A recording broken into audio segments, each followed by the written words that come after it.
آیا کائنات کا معنی دریاب تو، نکلے تیری تلاش میں قافلہ ہائے رنگ و بو۔ آیا کائنات، کائنات کی آیت یعنی کائنات، معنی دریاب وہ مطلب جو مشکل سے سمجھ میں آئے، قافلہ ہائے رنگ و بو، رنگ و بو کے قافلے۔ اگر کائنات کو ایک آیت سمجھ لیا جائے تو اس کا ایسا مطلب ہے جو مشکل سے سمجھ میں آئے۔ ہر ایک قافلے کو تیری تلاش ہے، کیونکہ تیرے بغیر کوئی بھی اپنے مقاصد کو حاصل کرنے میں کامیابی سے امکنار نہیں ہو سکتا۔ جلوتیاں مدرسہ کور نگاہ و مردہ ذوق، خلوتیاں میں کدو کم طلب و تہی کدو۔ جلوتیاں مدرسہ جدید تعلیم حاصل کرنے والے، کور نگاہ بصیرت سے محروم، مردہ ذوق مرے ہوئے دلوں والے، خلوتیاں میں کدو میں کدے کی تنہائی میں رہنے والے یعنی اہل تصوف، کم طلب آرزوؤں کے بغیر، تہی کدو خالی پیالے والے۔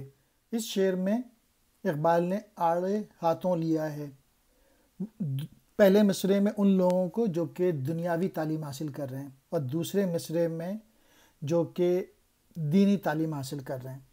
جو جدید تعلیم حاصل کر رہے ہیں وہ صرف پڑھنے پڑھانے میں لگے ہوئے ہیں اور ان کے دلوں میں ذوق مر چکا ہے، اور جو لوگ میکدے میں ہیں وہ صرف کم ظرف ہی نہیں بلکہ خالی پیمانے پہ ہی اکتفا کیے ہوئے ہیں۔ مراد یہ ہے کہ زندگی کے لیے عملی جدوجہد سے آ رہی ہیں۔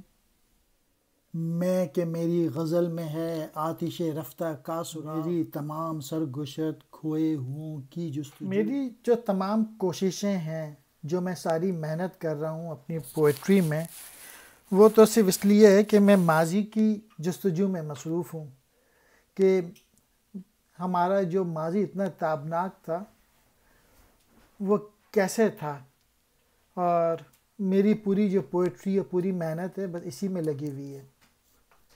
بعد صبا کی موت سے نشو نمائے خارا و خس، میرے نفس کی موت سے نشو نمائے آرزو۔ جب صبح کی ہوا چلتی ہے تو اس سے پودے پھلتے پھولتے ہیں، اور اقبال کہہ رہے ہیں ان کی پوئٹری کا مقصد جذبے بلند کرنا ہے۔ خونے دل و جگر سے میری نوا کی پرورش ہے، رگے سانس میں روائیں صاحب سانس کا لہو۔ اقبال نے یہ جو نوا، یہ جو پوئٹری کی جو پرورش کی ہے، اس میں خون دل جگر لگایا ہے، تب جا کے ایسی پوئٹری وہ لکھ سکے ہیں۔ اور دوسرے مصرعے میں وہ کہتے ہیں کہ ساز سے جو نغمہ برآمد ہوتا ہے اس میں ساز بجانے والے شخص کا لہو موجود ہوتا ہے، یعنی محنت موجود ہوتی ہے۔